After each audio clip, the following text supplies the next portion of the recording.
Welcome back to Bravo Breaking News with Kim and Lisa. This week, we had both part one of the Valley reunion, as well as another explosive episode of The Real Housewives of Orange County.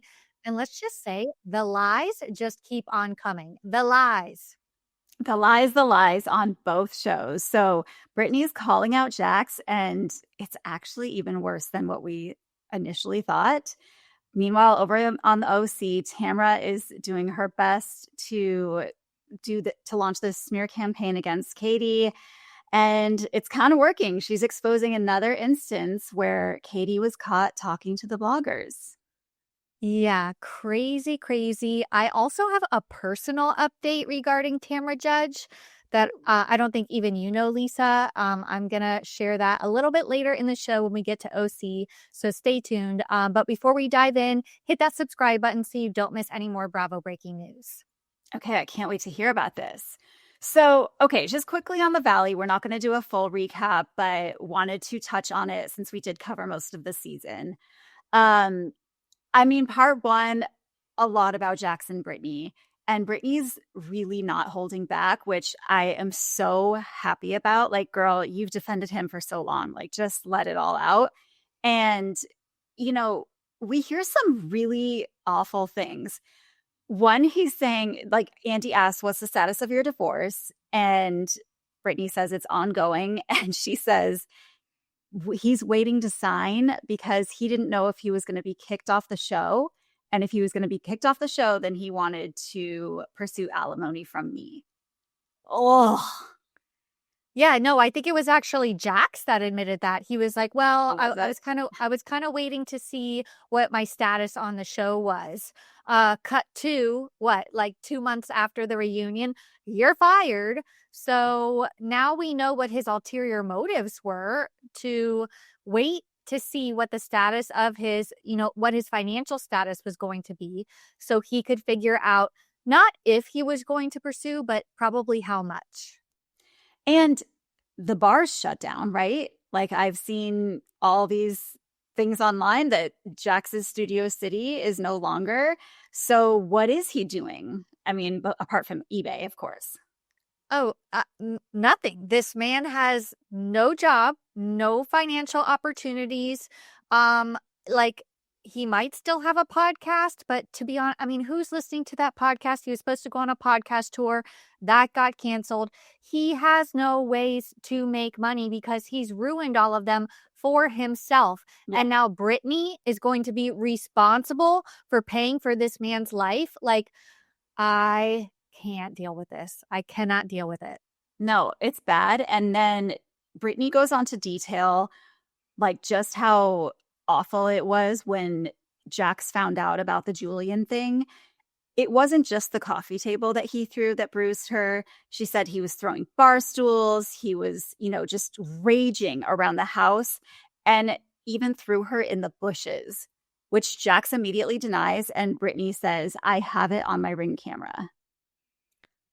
Insane. So I'm not really sure why this didn't come out sooner. I think we all maybe assumed that if he was throwing furniture, we know Brittany got hurt. But the fact that he actually harmed her within all of this, immediate firing. Like, even finding out that this happened, that your cast member, yes, they are married and are in a relationship outside of the show, but assaulted another cast member on the same show. No, this should have been caught a long time ago. I'm sure Brittany told people. She said that she showed people the video, and Zach and Kristen were nodding like, yep, that happened, and he's denying it. Like, I'm so glad they fired him, but what took you so long? I know. He got way too many passes, and I don't know. These men get way too many passes on this show. One thing I did love is that Kristen proved like her loyalty to Brittany. She multiple times was like, Brittany is not a liar. Brittany does not lie, because Jax would start refuting what Brittany was asserting. And I do love that, like, they have a genuine friendship where, she's going to go to bat for her and back her up. Well, and if anybody knows Jax, maybe even better than Brittany, it's Kristen. She's been Right. around him for a very long time. They have even, been intimate with each other. So it's yeah, Kristen knows Jax's ways. And the fact that he also was like, oh, this all started after I got fired from Vanderpump. I really went downhill, like especially financially. I lost my job. That's when Brittany, started making more money than me. It's like, no, Jax, you've been like this forever, forever. And maybe it's transitioned like, if anything, he hasn't gotten better. It's gotten worse because he's cheated. He's definitely verbally abused Brittany, but now it's gotten to the point of physical abuse and he's just blaming it on this sudden change. No, no, no. Like, I'm so glad that Brittany isn't in the picture now because can you imagine after being fired from the show, losing the bar, how he's going to react and how that would affect her? No, but the thing is, he says he resented Brittany for making more money, but it's like, well, now he's fucking lucky that she was because now he wants to go after that money. Like, it's just, ugh. It's one of those things like, kids, if you're out there, be careful about who you marry, okay? Don't ignore the red flags because No. they were abundant. Let's be clear. They were abundant before they even got married. And I know like Brittany just love that man so much, but like sometimes love is not enough and you need to look at like, what is this going to look like for my future? Yep. And then he basically shares that he only went into the mental health facility because his job was on the line. Could have guessed that. And he relapsed the week after he got out, which I'm pretty sure it was, everybody was saying, oh, he kind of seems like, coked out at the party. What was it? Benji's welcoming party or whatever at Jesse's house, where he calls it my show. He Like was super sweaty and red. the veins were popping, the face was red. Like I'm pretty sure that's when the whole relapse happened. He did go back again, but still, this man. I mean, I look, we talk about him a lot. There's a lot to discuss about him, but I'm going to be glad when we never have to mention this man's name, even though I think it is kind of going to be like an Alexis Bellino situation where next season, even though he's not on the show, people are still going to be talking about him. Yeah, his presence is going to be looming. Yes. Yeah. So, yeah, I don't know. Anything else on the Valley before we jump over to OC? No, let's move on, make our way down the coast to Orange County, where we're going to pick up at Heather's fabulous party. And can I just say, I love seeing a stoned Terry Dubrow. I don't know why it brings me so much joy, but it does. I also loved seeing Shannon refill her plate. And Kim, we got another hot dog moment for the Arsenal. You know, housewives love a hot dog. Heather, you look surprised. Was it Heather, the pigs in the blanket moment? yes, it was the pigs in the blanket moment, but Heather like takes one and walks away and goes, I love a hot dog. And I was like, screenshot it, add it to the Arsenal for July 4th. You know, once or twice a year, a good hot dog. We love a hot dog once, twice a year. I definitely think Heather's probably in that boat. But I did love Terry going around with those squinty eyes being like, what's that? Like he was like recreating that. Was it like the Budweiser? Like, I don't know, that old commercial. Yeah. Oh gosh. I would like to get stoned with Terry Dubrow, actually. I bet it's pretty fun. Okay, so obviously the big drama is Shannon and Katie just talked. Shannon storms off. Katie says, you know what? I'm out of here. This is a waste of a good dress. She grabs Matt. They start walking out. As they're leaving, who is showing up? Tamra and Joe De La Rosa. Now you already said it last week, but Tamra brings Joe as her +1, which is, it's an interesting move because obviously Tamra and Gretchen are feuding and Joe is Slade's ex. So, I mean, just like watching back those episodes of season 1 and 2 with Joe and Slade, like it's a lifetime ago, like truly. It must feel so strange watching that. But, they Tamara's like, Katie, are you leaving? And Matt's like, don't talk to her. Don't do it. Don't do it.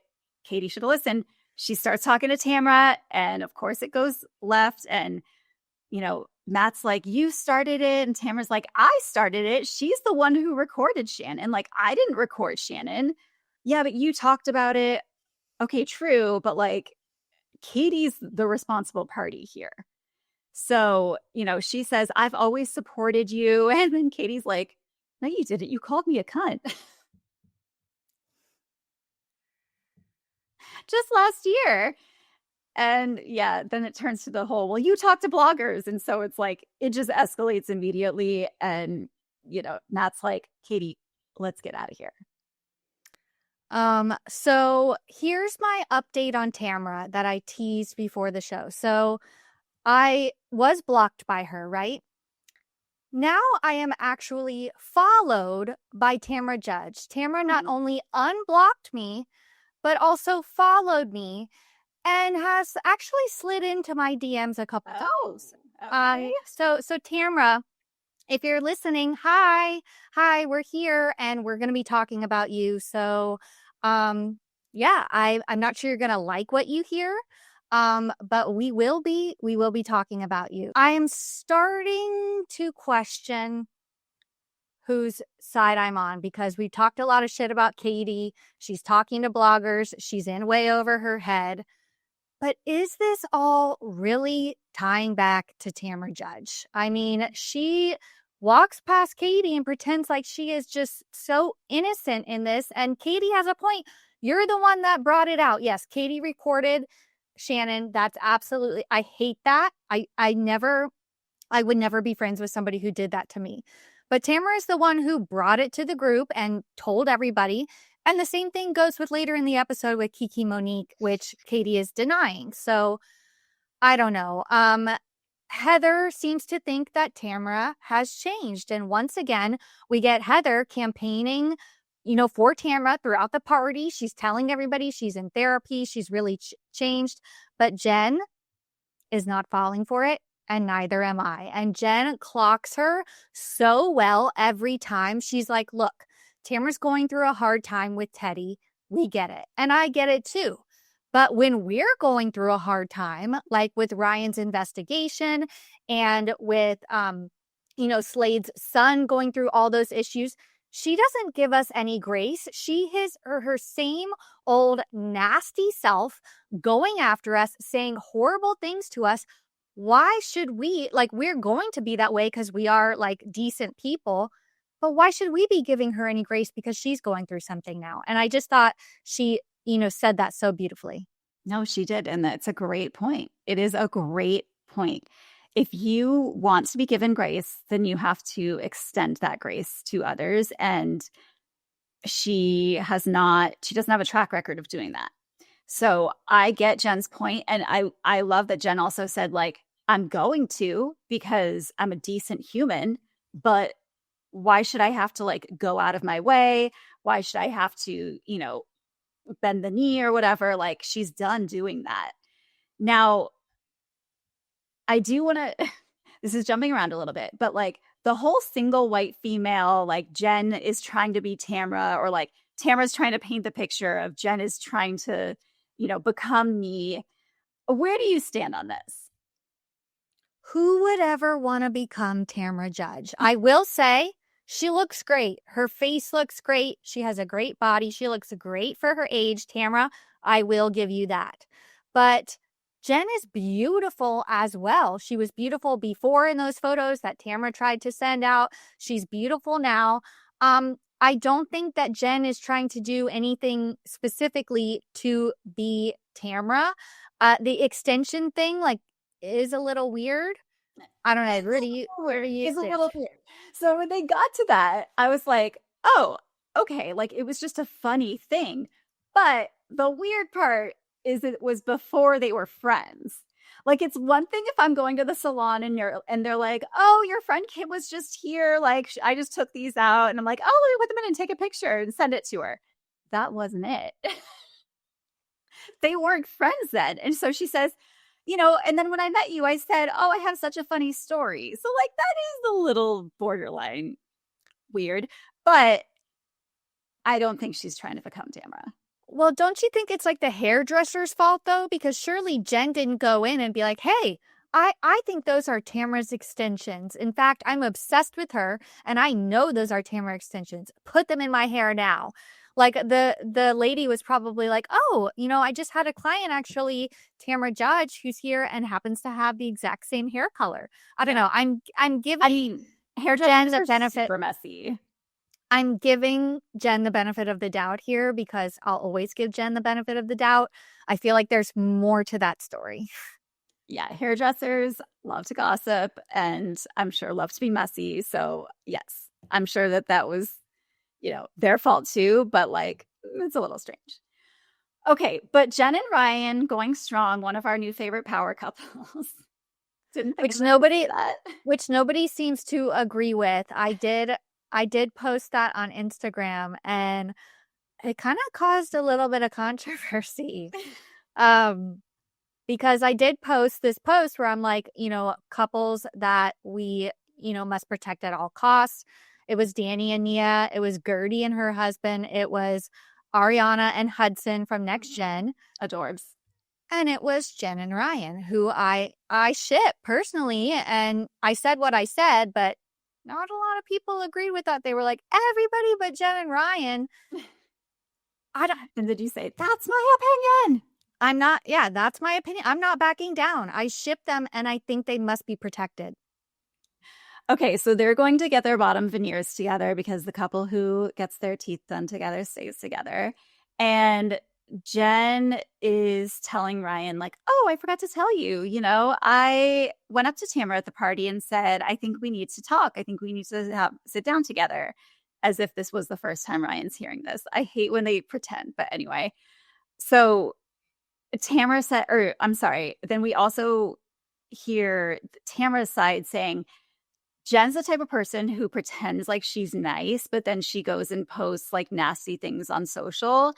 And I mean, when they do show the screenshots, I do think Jen and Ryan like need to stay off social and they need to like just stop putting stuff out there about Tamara and commenting because it's making them look lower than I think they really are.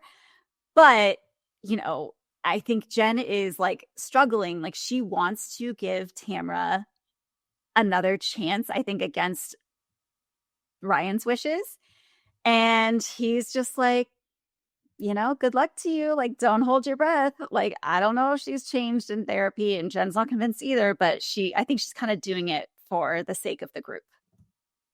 Yeah. And she said something once again that I think really clocked it. She's like, I want to sit down with her and I just want her to tell me the truth. Even if it hurts, even if it's terrible, just tell me the truth because that will count towards moving forward rather than just spewing more lies because it just seems to be a consistent pattern. There are lies over and over again, and you don't know what to believe when this woman opens her mouth, whether it's actually true. So I think that she just wants to get to the bottom of things. And I do think that she wants to work it out. But I just think that Tamra, you can tell, once again, I'm skipping forward, but when they sit down, Tamra's like, I would rather be anywhere but here. It's like, Right. come on.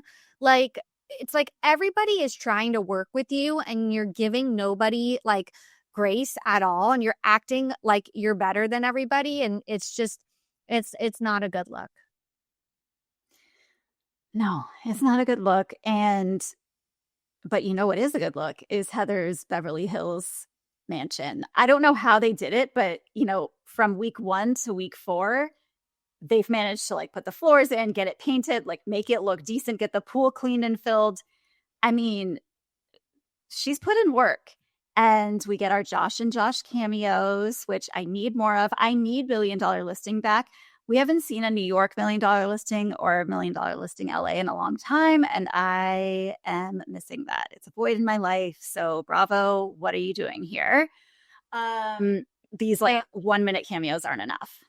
Yeah, I gotta say, I didn't watch $1 Million Listing. Of course, I know the players. I I do want your take on like if this Josh and Josh reunion is like a big deal, but I do just want to say right now Heather Dubrow's only storyline is Rich. That's Right. all she's giving to us. While I love a rich housewife, I do want more. So I hope she's giving us more than one, defending Tamra, and two, just being rich. So we'll see how this, season plays out. But is this like coming together of the Joshes like a big deal? No, because they got over their feud like 2 years ago. Oh, That okay. footage that they showed of Josh Flag and the beanie and stuff, that was from like at least 2 years ago. Is it And that fair to it, say that he looked unwell in that scene? I don't remember. I don't remember. Okay, Maybe? I No, I don't don't know. think he was unwell.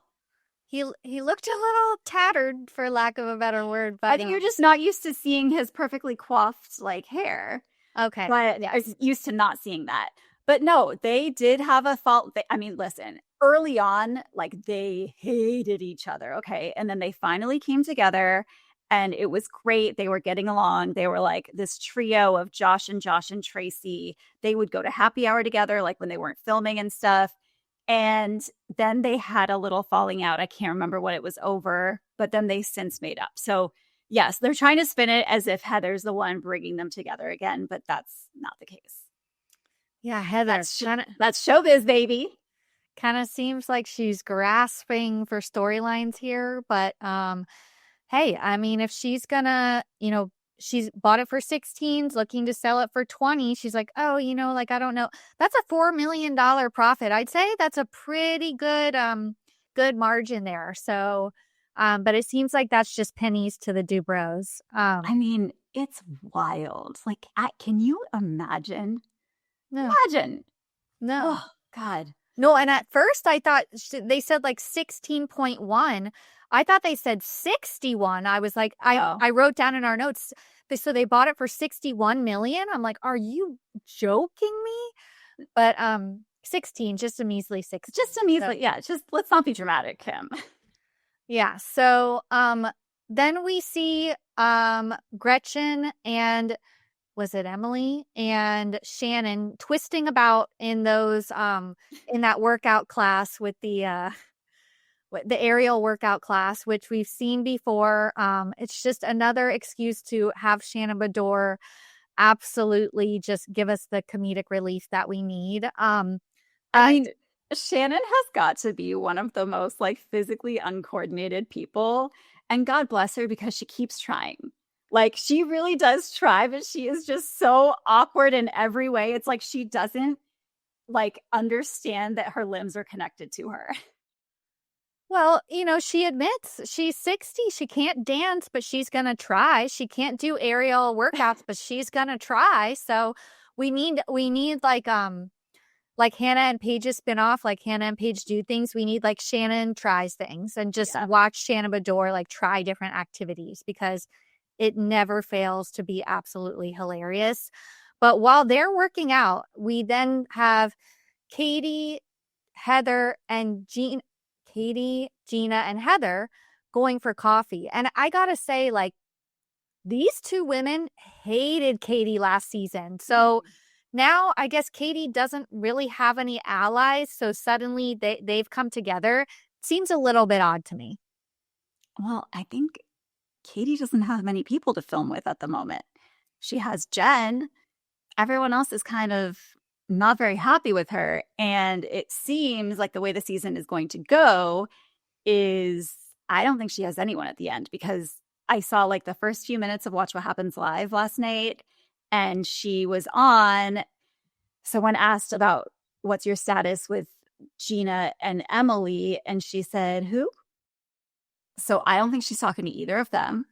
Yeah, and then later on, oh, I do have one comment about Watch What Happens Live, but then later on they're like, "Oh, where do you stand with Heather?" And she's like, "We're good." And Andy's like, "But it's not like you talk." And she's like, "No, we don't talk." So it's like she doesn't talk to anybody, but oh my God, last night's Watch What Happens Live, Kim Zolciak and Katie absolutely hate each other. Like It there was was awkward.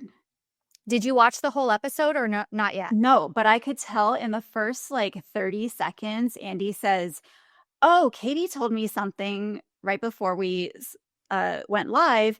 Her parents are friends with your parents." And Kim's reaction was so strange. It was like, "Oh."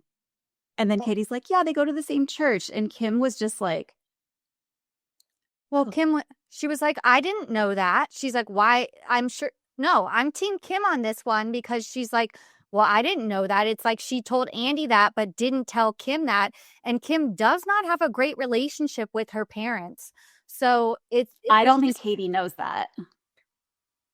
please, Katie reads the blogs, talks to bloggers. She probably knows everything.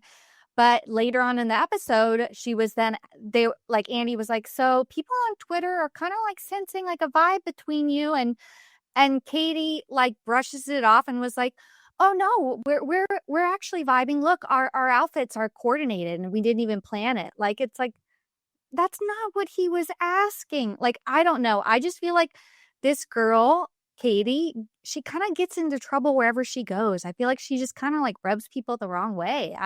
I don't know. It was weird. Sound off in the comments if you agree, but it was weird. You got to watch the rest of the episode. Okay, I got to watch the rest, but I definitely did think that at the top of the episode, I was like, that was weird. Like, No, does and I Kim think it not all like her? I think it all spun from that comment. I feel like it was like a weird vibe. But anyway, we digress. Where were we? Coffee. Coffee. So, yeah, Tamara is saying that Matt yelled at her outside of Heather's party. And I'm sorry, like he didn't yell at her. Like he was very calm and he was like, "Tamara, like don't start, just don't." Like yeah, he was saying things to her, but he wasn't yelling at her. He wasn't in her face. Um, and then Heather says, "Well, I'm hearing that you're talking to other bloggers. Like, did you meet up with Kiki Monique in LA?" And Katie says, "Yeah." And she says, I heard that you're putting out stories or you're asking her to put out stories." And Katie says, "Oh, I never." "And where did you hear that from?" "Well, a little birdie named Tamara, of course." So Katie goes right to the prove it, if I did that, then prove it. And it's like, well, I don't know how you're going to prove that, but maybe that's your point. And then we have Tamra in the confessional saying, like, Katie asked Kiki to repeat something so bad, I can't even repeat it. It's like, what? Like, what is it? Like, what? There's all of these things that we don't even know what they are. Like this recording of Shannon, we still don't quite know what it's about. Now, supposedly, Katie is leaking information to Kiki, but we don't know what's that about. And Katie's like, oh, she was just a cool journalist. We had lunch, which is fine. But then she proceeds to say, when asked, did anything about the ladies come up? No, no, no, no. Of course not. No, we didn't talk about Real Houses of Orange County, like the only thing we have in common the entire time we went to lunch for the first time without knowing anything else about each other. No, that didn't come up at all. Yeah, right. Like, I don't blame them. Of course, they talked about the women. They are able to talk about it in confidence. That's fine. But the fact that she said no, nothing came up about the ladies, I mean, that's a straight up lie. No, do better, Katie. Like, this is where you get yourself into trouble. Of course you talked about it. Just say, like, well, yeah, of course we talked, but like, I didn't reveal anything. I didn't ask her to put out any stories, if that's what you want to go with. But don't sit there and say, no, we didn't talk at all about Housewives, because that's a lie. And so And you get caught in these lies, and then no one's going to believe what you're saying after that because they know you lied about it the first time. And now we're all waiting with bated breath for Kiki Monique, the talk of shame, to come out with some receipts. Yours right, Kiki. Who's right? Is it Tamra or is it Katie? We had the Bravo babe dropping the receipts for the Instagram call with Katie. So now we need Kiki to drop the receipts. But I gotta say, like the blogger thing, like, I'm over it. I'm done. Can we just stop? Like, Katie, I don't know, where there's smoke, there's fire. Like she Yeah. says it's not true, but this is the second time she's been caught associating with somebody and telling somebody something about another cast member. So even though she says she didn't do it, I don't know. I mean, it kind of seems to be a pattern here. Yeah. Well, and let's not forget, she seems to have a habit of dealing in half truths or quarter truths because she'll be like, no, I never asked her to put out a story. And then, like, 2 months later, it'll come out, well, yeah, we talked about this and I told her that XYZ happened. I didn't tell her to put out a story, you know? So it's like, okay, you're, getting into semantics here and trying to say just because you didn't say those exact words, Kiki, you should put out a story about this. It doesn't mean you didn't put out the story.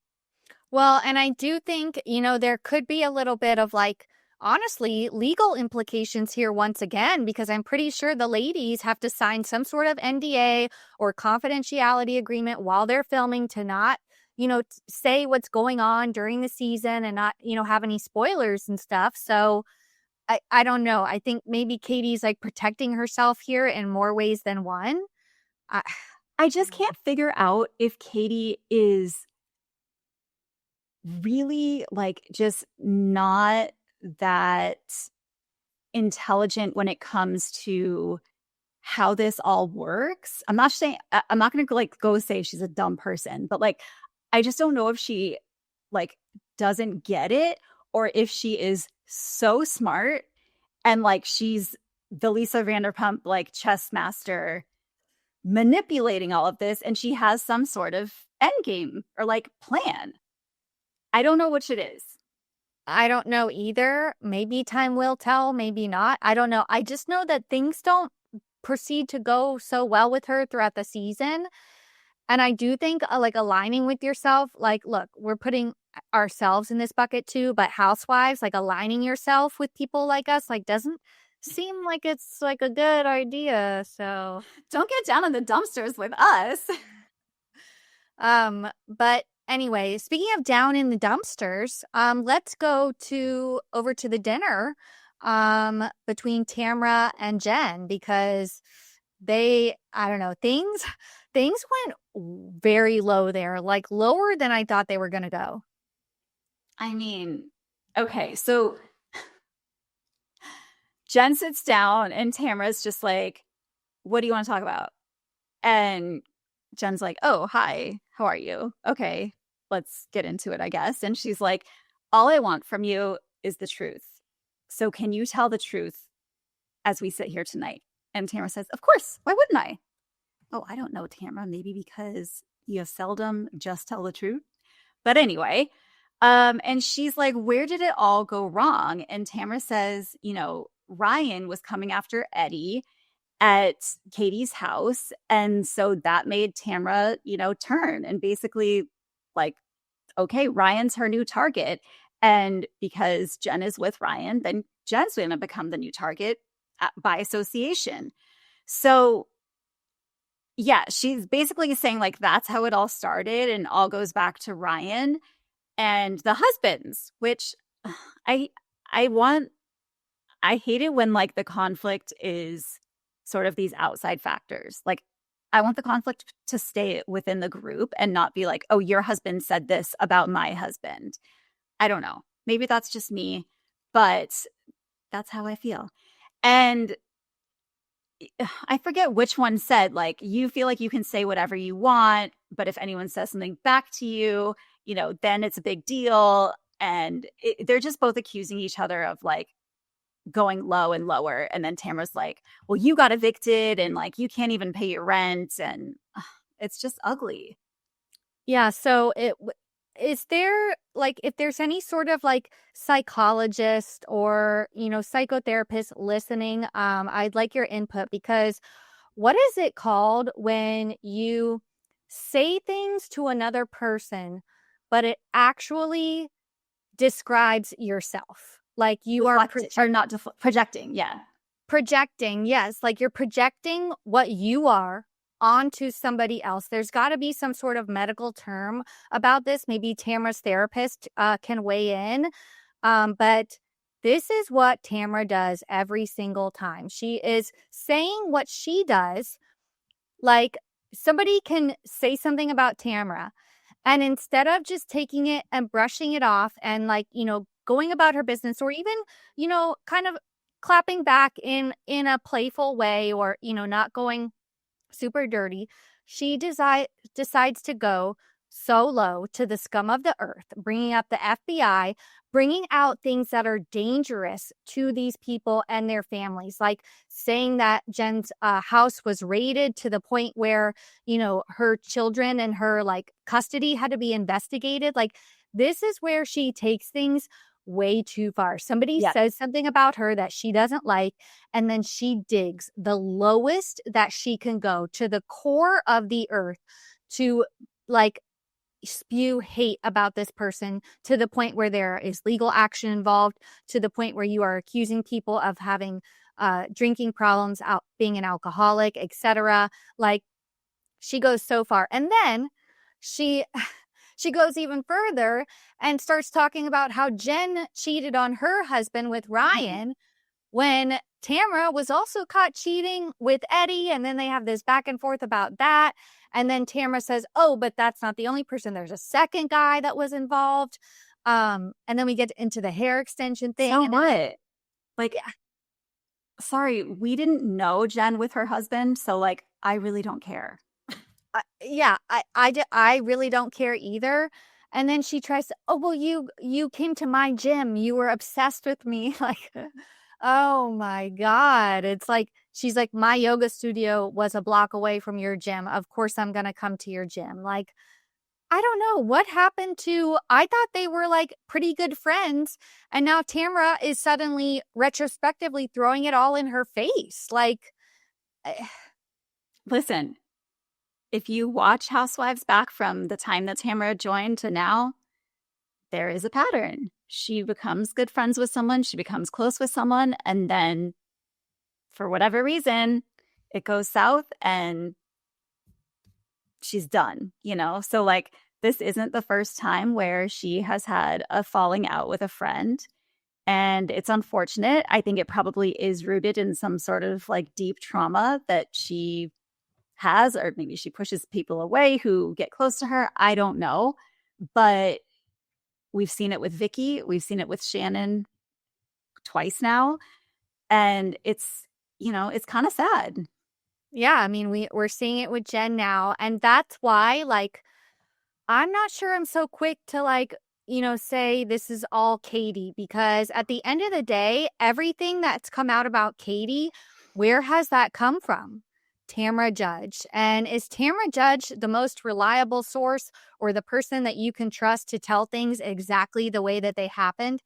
Absolutely not. So that's where I stand. I'm on the fence. I don't like how Katie's moving. I obviously don't like what Tamara's doing. And we'll just have to see how it plays out. Yep. We'll have to watch what happens live. All right. Anything else from this week of OC? I don't think so. I think that we covered it all. Thank you guys so much for tuning in. Make sure to follow us on Instagram at bravobreakingnews and at Lisa Not Rena. I hope you guys have a great weekend, and we'll be back next week. All right. Thanks so much for listening. Bye, everyone. Bye.